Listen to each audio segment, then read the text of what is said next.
We are talking Nebraska. The last time we did this, it was about 10 days or so ago. We had Greg Smith here, national analyst at Rivals, on to talk about Dayton Raiola's decommitment from the Huskers. And, you know, we kind of broke it down. It was strange coming just a few days ahead of National Signing Day, but more news has made its way to the forefront, and it starts to make the story make a little bit more sense.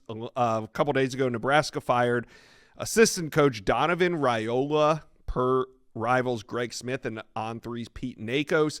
You know, he's been the offensive line coach for the Huskers since 2022, and he's also the uncle of sophomore quarterback Dylan Raiola. So if you guys remember that video, we were kind of trying to do the science of what the Dayton Raiola decommitment meant, and obviously now with more news, I want to talk with Greg Smith. Let's bring him in.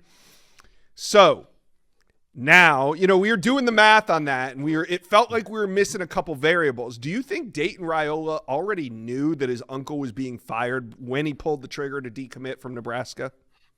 Yeah, that's a great question, man. It's tough because on one hand, there could have been some conversations where, they were asking, hey, is he going to be there for sure? And Matt Rule couldn't give him a definitive answer. So maybe, but I don't know if we knew at that point that, Donovan was going to be let go then, right? And so I don't think that they knew at that point. But it is also interesting how this flows. And like you said, we've talked about this now since the Dayton Raiola news happened. We were like, man, this is one that is much bigger than your typical late, kind of 2026 quarterback decommitment. Those are always a big deal, but this one even bigger given the circumstances around this and how tied in the family is overall to Nebraska football right now. Yeah, and the family now consists just of Dylan Raiola, with his uncle gone, his brother off the commit list.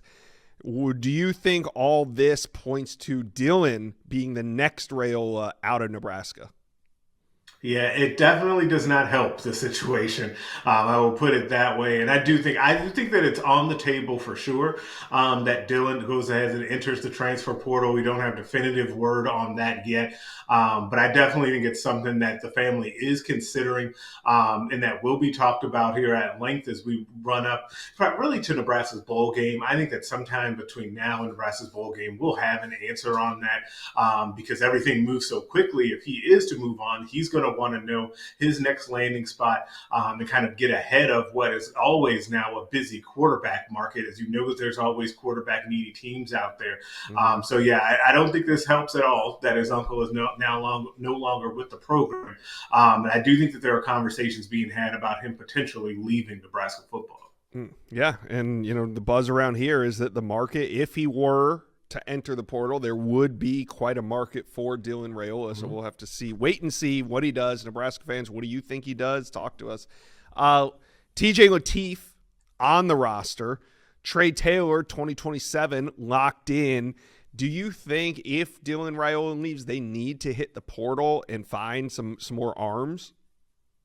Yeah, I definitely think they're going to have to do that then. And if that's the case and Dylan's not there, they're going to have to find another arm. The problem then becomes, and you see this happen sometimes, where you have a guy that's already on the roster, in this case, TJ Lateef, that would then be the next presumed starter. You're now having to go and sell someone in the portal that, hey, I don't know if we can guarantee you a starting spot, but you're going to come in and compete. And we know how that goes with quarterbacks. It can be really tricky to be able to do that.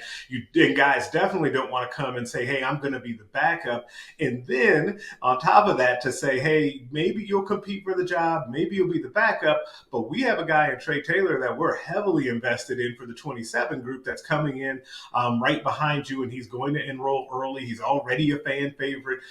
It's going to be a really tricky situation to navigate if you're Matt Rule and you have to go into the portal to get a quarterback this cycle. Yeah, great point. I mean, most quarterbacks are in the portal because they're not being guaranteed a starting job. So unless you're winning national championships or at least competing year in, year out, it's going to be tough to convince a guy to come and be a backup. So yeah, you got a good point there. And then if you bring in a true starter, you risk TJ Lateef hitting the portal and looking for a new home. So yeah, there's a lot to weigh there. We like Trae Taylor, the 2027 quarterback. He seems like he's locked in. What have you seen from him? Why has Nebraska made him such a priority at the quarterback position? Yeah, I think that he's a kid that kind of has the whole package at the quarterback spot. I think that he would fit in a variety of offensive schemes because he's very cerebral. He's quick out there on the field to process.